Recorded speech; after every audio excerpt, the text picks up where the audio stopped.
Start कर देता हूं मैं। और आप सभी को पता ही भी है कि आज कंटिन्यूअस बीम चलेगा। कंटिन्यूअस बीम, ठीक है, थर्ड जो आपका है, थर्ड कंटिन्यूअस बीम वो स्टार्ट कर रहे हैं। ठीक है, तो आपके सामने ये क्वेश्चंस भी आ गए हैं और आप सभी यहाँ पर तो देख रहे हैं, साथ साथ में आप यूट्यूब पे भी देख सकते हैं। कंटिन्यूअस बीम से रिलेटेड जितने भी क्वेश्चन है, देखिए टोटल 5 यूनिट है आपके इसमें, और आपके जो पांचों सब्जेक्ट हैं उन सब के इसमें आपको वीडियो दिख जाएंगे।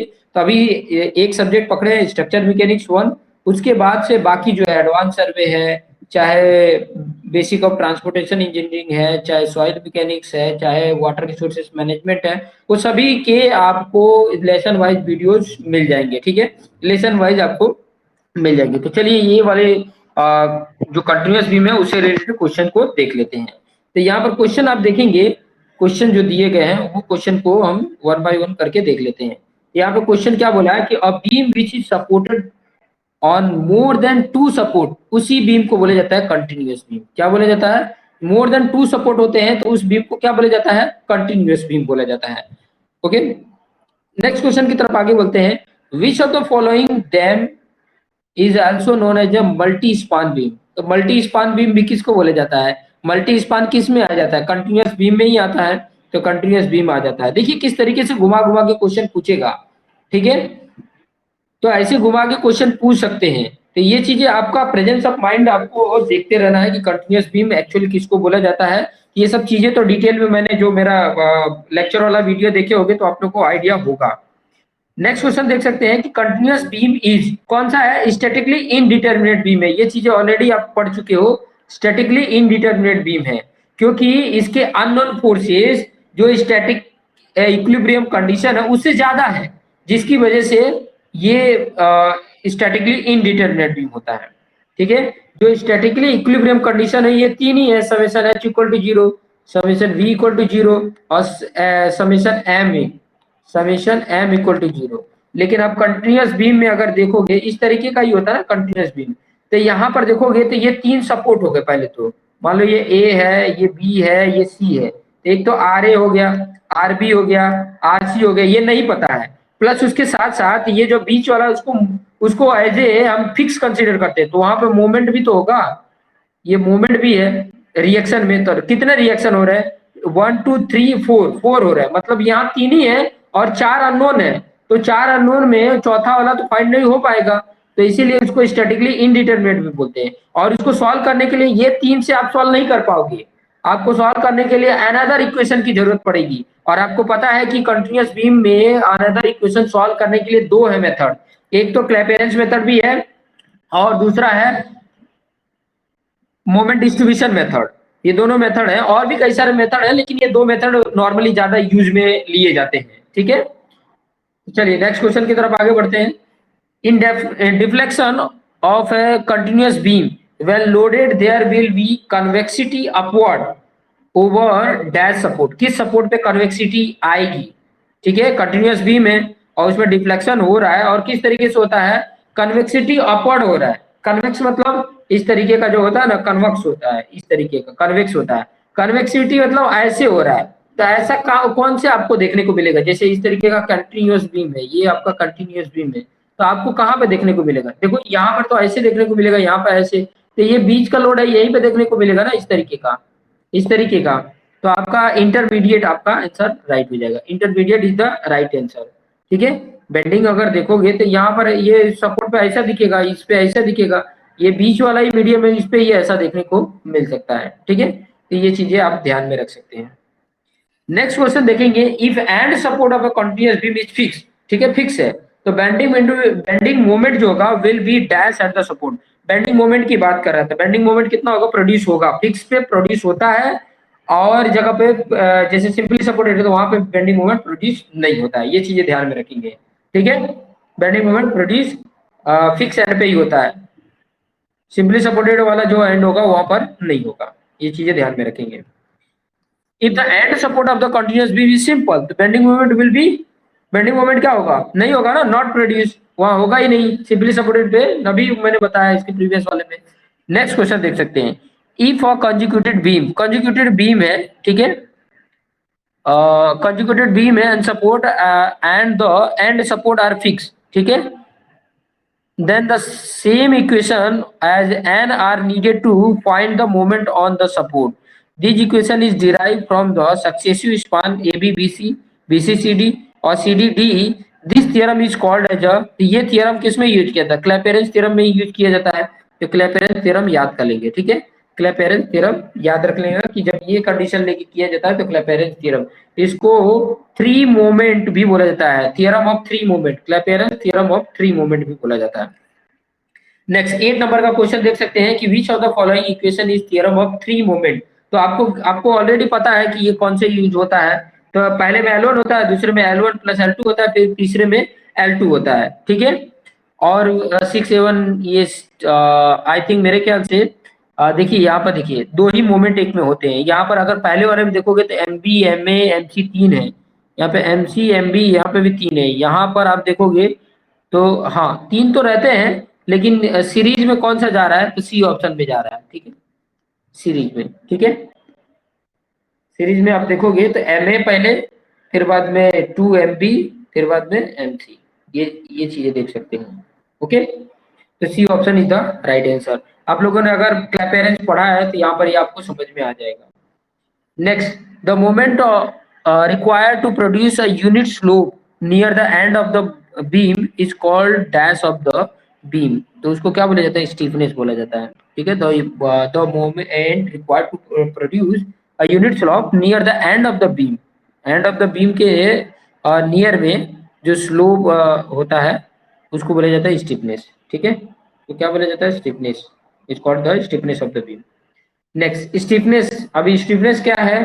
तो स्टिफनेस आपको यहाँ पर दिख जाता है मोमेंट अपन रोटेशन, ठीक है, मोमेंट अपन रोटेशन को ही बोला जाता है स्टिफनेस, मोमेंट अपन रोटेशन, ये याद कर लेना। थोड़ा बहुत कुछ चीजें होती हैं जो पहले भी मैंने आपको बता कर रखा, सिचुएशन बेस वाले को तो आप जैसा दिया होगा उसी बेस पे आप डिसाइड करोगे, लेकिन जो फिक्स होते हैं, ठीक है, जो फिक्स होते हैं कि वो चीजें हैं, तो वो चीजें थोड़े आपको याद रखने पड़ेंगे, ठीक है, वो चीजें तो आपको याद रखनी पड़ते हैं। Next, the load required to produce a unit deflection in the center of the beam is called, जो भी मतलब डिफ्लेक्शन, यूनिट डिफ्लेक्शन होता है कहाँ पर? सेंटर ऑफ द बीम होता है, तो उसको क्या बोला जाता है? तो उसको बोला जाता है स्टिफनेस, ठीक है। वही चीज है ना, मोमेंट अपन रोटेशन की बात कर रहे हैं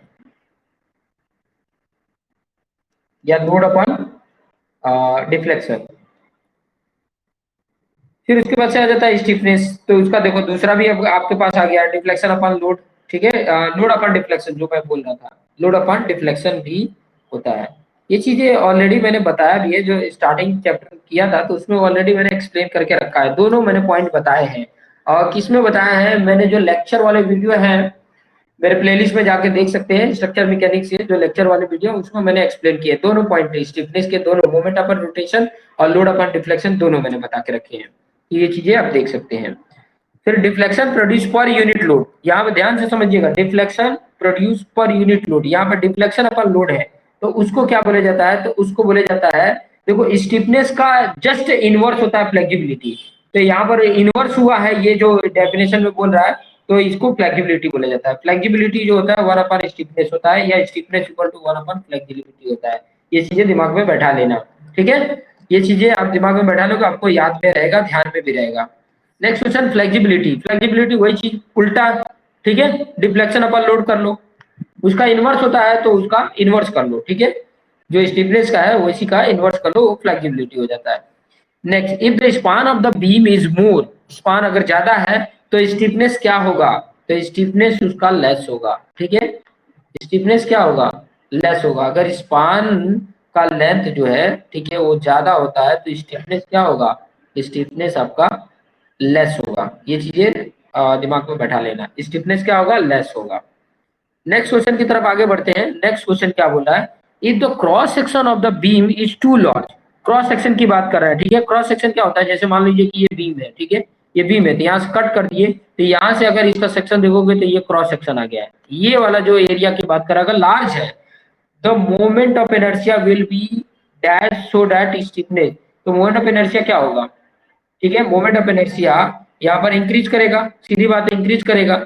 और मोमेंट ऑफ इनर्शिया जहाँ इंक्रीज करता है तो स्टीफनेस भी क्या करता है, इंक्रीज करता है। स्टीफनेस भी क्या करेगा, इंक्रीज करेगा। ठीक है, तो ये चीजें देख सकते हैं। ओके, स्टीफनेस भी क्या करेगा, इंक्रीज करेगा। Next, if the far end of the beam is dash the stiffness is higher. देखिए ध्यान से समझिएगा, ये सब कुछ मैंने डिटेल में पढ़ा चुका हूँ, लेकिन यहाँ पर अगर इसको अच्छे से समझ के पढ़े तो फटाक से जवाब दे देंगे। If the far end of the beam is क्या है, dash of the stiffness is higher. ठीक है, स्टीफनेस हायर कब होगा, जब उसका फार एंड क्या होगा, फिक्स होगा, तभी स्टिफनेस क्या होगा, हायर होगा। ये ध्यान में रखेंगे। 80 नंबर में देखेंगे, if the far end of the beam dash is stiffness lesser, तो क्या होगा, तो स्टिफनेस सिंपल होगा। अगर फार एंड सिंपल है तो स्टिफनेस कम होगा, स्टिफनेस क्या होगा, कम होगा। If the value of modulus of elasticity E is higher than stiffness, E अगर हायर होता है तो उसकी स्टिफनेस भी क्या होती है, हायर होती है। देखो moment of inertia, stiffness, modulus of elasticity, ये सब एक दूसरे के क्या है, प्रोपोर्शनल में है। ठीक है, एक दूसरे के प्रोपोर्शनल में है, तो ये चीजें थोड़ा सा ध्यान में रखनी है। When the far end of the beam is fix, तो अभी तक मैंने हमने किया, इसके पहले वाला किया था कि उसका स्टिफनेस क्या होगा, अगर फिक्स है तो हायर होगा। ठीक है, लेकिन कितना होगा, अगर फिक्स है तो स्टिफनेस की कितना होगा, तो 4EI/L होता है। ठीक है, जब फिक्स होगा तो 4EI/L, और अगर सिंपल होगा तो 3EI/L होगा। अगर ये सिंपल के लिए, सिंपल के लिए सिंपल सपोर्ट होगा फार एंड, तो उसके लिए ये आ जाएगा, और ये फिक्स के लिए आ जाता है। आगे क्वेश्चन होगा शायद, मेरे ख्याल से मैंने देखा नहीं है, लेकिन शायद में भी क्वेश्चन हो। देखो आ भी गया, when the far end of the beam is simple, stiffness क्या हो जाएगा, 3EI/L हो जाएगा। This is the right answer. Okay, next question देख लेते हैं। Applying moment m eight the near end of the beam produces m dash moment at the far end of the beam, क्या होगा, this m dash moment is called, इस m dash moment को क्या बोला जाता है, तो कैरी ओवर मोमेंट बोला जाता है। कैरी ओवर मोमेंट, ये क्या होता है, आधा ट्रांसफर होता है। कितना ट्रांसफर होता है, आधा ट्रांसफर होता है। जितना होता है उसका आधा ट्रांसफर कर दिया जाता है। कैरी ओवर मोमेंट उसका आधा ट्रांसफर हो जाता है। ठीक है, m अगर मोमेंट है तो m का आधा उसके जो फिक्स वाला होगा उस तरफ ट्रांसफर हो जाएगा। ये चीजें ध्यान रखिए, इसको कैरी ओवर मूवमेंट बोला जाता है। नेक्स्ट क्वेश्चन की तरफ चलते हैं। When far end of the beam is fix, carry over movement M dash क्या होगा, कैरी ओवर, अगर फार एंड फिक्स है तो कैरी ओवर क्या होगा, तो कैरी ओवर उसका m/2 होगा, m/2 होगा। फार एंड अगर फिक्स है तो carry over movement M dash, अभी मैंने बताया कि अगर उस पे m मोमेंट होगा तो m/2 ट्रांसफर हो जाएगा, m डैश क्या हो जाएगा, m/2 हो जाएगा, m/2 ट्रांसफर हो जाता है। ठीक है, अगर फार एंड ऑफ सिंपल होगा तो वहाँ ट्रांसफर नहीं होता है, ये भी ध्यान रखना। फार एंड अगर सिंपल होगा तो वहाँ पे ट्रांसफर नहीं होता, वहाँ पे तो बैलेंस करके जीरो करना होता है। ये एमडी में यूज किया जाता है, मोमेंट डिस्ट्रीब्यूशन मेथड में यूज किया जाता है। तो ये दोनों देखो एक ही यूनिट है, वो कंटिन्यूस बीम में क्लैपेरेंस और एमडी मेथड दोनों एक यूनिट है, इसीलिए इसी में दोनों शामिल है।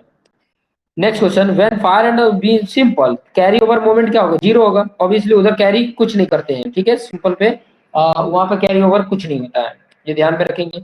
The ratio of the moment produce at far end of the beam M dash and moment apply at the near end of the beam M is called as, तो इनके रेशियो को क्या बोला जाता है, तो इनके रेशियो को बोला जाता है कैरी ओवर फैक्टर। ये चीजें भी मैंने लेक्चर वाले वीडियो में एक्सप्लेन किया था कि कैरी ओवर फैक्टर क्या होता है। नेक्स्ट आ जाते हैं, if the far end of the beam is fix then carry over factor, यहाँ पे देख सकते हैं सीओ जो फाइंड आउट करना बहुत इंपॉर्टेंट होता है। ठीक है, तो सीओ की बात कर रहा है, if the far end of the beam is fix, fix है तो कैरी ओवर फैक्टर कितना होगा, अगर फिक्स है तो कैरी ओवर फैक्टर हाफ होता है, 0.5 भी हो सकते हैं, 0.5, 0.5 कैरी ओवर फैक्टर 0.5 होता है। नेक्स्ट, नेक्स्ट को देख सकते हैं। नेक्स्ट क्वेश्चन है क्या है, if the far end of the beam is simple then carry over factor क्या होगा, अगर फिक्स है तो कैरी ओवर फैक्टर की बात करते हैं। तो क्या बोला है, if the far end of the beam is simple, simple में कैरी होता ही नहीं है, मतलब कितना आ जाएगा, जीरो आ जाएगा, सिंपल सी बात है। सिंपल है तो वहां पे कैरी ओवर ही नहीं होता है, कैरी ओवर करते नहीं, कैरी ओवर मूवमेंट ही नहीं होता है, तो कैरी ओवर फैक्टर कहाँ से होगा, तो जीरो आ जाएगा। ठीक है, if the ratio of the stiffness of the any one member K and the sum of the stiffness of the all member meet to the joint summation K is called as, तो उसको क्या बोला जाता है, तो उसको बोला जाता है डिस्ट्रीब्यूशन फैक्टर। ये डिस्ट्रीब्यूशन फैक्टर ही तो निकालते हैं, ठीक है, ये चीजें ध्यान में रखेंगे। डिस्ट्रीब्यूशन फैक्टर निकालते हैं कि अपन समेशन के से ही, और डिस्ट्रीब्यूशन जो फैक्टर होता है ना, यही फॉर्मूला होता है कि अपन समेशन की, ये चीजें आप देख सकते हैं। नेक्स्ट देख सकते हैं, if the end support is simple then distribution factor कितना होता है, तो तब डिस्ट्रीब्यूशन फैक्टर 1 होता है, ठीक है। और जब फार एंड फिक्स होता है, तब उसका एंड सपोर्ट फिक्स होता है, तब उसका डिस्ट्रीब्यूशन फैक्टर क्या होता है, 0 होता है, ठीक है। ये तो एंड ऑफ ये सेम क्वेश्चन ही आ गया, ठीक है, 0 हो जाता है, जो बताया था मैंने। The sum of the distribution factor at any intermediate joint is always, the sum of distribution factor at any intermediate joint, उन दोनों का सम जो होता है 1 होता है, ये चीजें भी ध्यान में रखना, ठीक है, हमेशा इनका सम 1 होगा, ये भी याद रखना। The fix beam having the length L है and point load W kilonewton है at speed span of the span, the equation of fix end moment for the beam is, तो जब भी अगर पॉइंट लोड होगा तो डब्ल्यू एल अपन 8 होता है, और जब उसका यूडीएल होगा तो डब्ल्यू एल स्क्वायर अपन 12 होगा, ठीक है। तो यहाँ पे क्या बोला है, the fix beam having length L है, पॉइंट लोड बोला है, ठीक है, मिड स्पान पे। The equation of fix end moment क्या होगा, तो W L square upon W L upon 8 होगा, सीधी बात है। पॉइंट के लिए W L upon 8 plus minus में दोनों होगा, और यूडीएल के लिए डब्ल्यू एल स्क्वायर अपन 12। अभी नेक्स्ट वही आएगा, सिंपल से जिस प्रकार से ये क्वेश्चन बना हुआ है उस प्रकार से वही लग रहा है। देखिए आ गया यूडीएल, आ गया ना, तो यूडीएल के लिए आपका क्या हो जाता है, plus minus W L square upon 12 ये आ जाएगा, ठीक है। नेक्स्ट यही लास्ट था, तो इस तरीके से आप देखते रहिए और अपने आप को बेस्ट बनाते रहिए। ऐसे ही क्वेश्चंस आपके नेक्स्ट अब जो आएगा वो combine direct and bending stress वाला यूनिट आएगा, चैप्टर नंबर 4 आ जाएगा। चैप्टर नंबर 4 नहीं है, वो यूनिट नंबर 4 है। उसके बाद से प्रिंसिपल प्लेन एंड स्ट्रेसेस आ जाएंगे। तो देखते रहिए और अपने आप को बेस्ट बनाने की कोशिश करिए। देखिए ये सब क्वेश्चन को अगर आप देखे भी रहेंगे ना, 1 से 2 बार अगर आपने देख लिया तो आपको क्वेश्चन याद हो जाएंगे, उसकी वैल्यू भी याद हो जाएगा। नॉर्मली मैं ट्राई कर रहा हूँ कि हर एक क्वेश्चन को थोड़ा बहुत समझा दिया करूँ कि ताकि आपको दिमाग में बैठ जाए। तो देखते रहिए और अपने आप को बेस्ट बनाते रहिए। Thank you.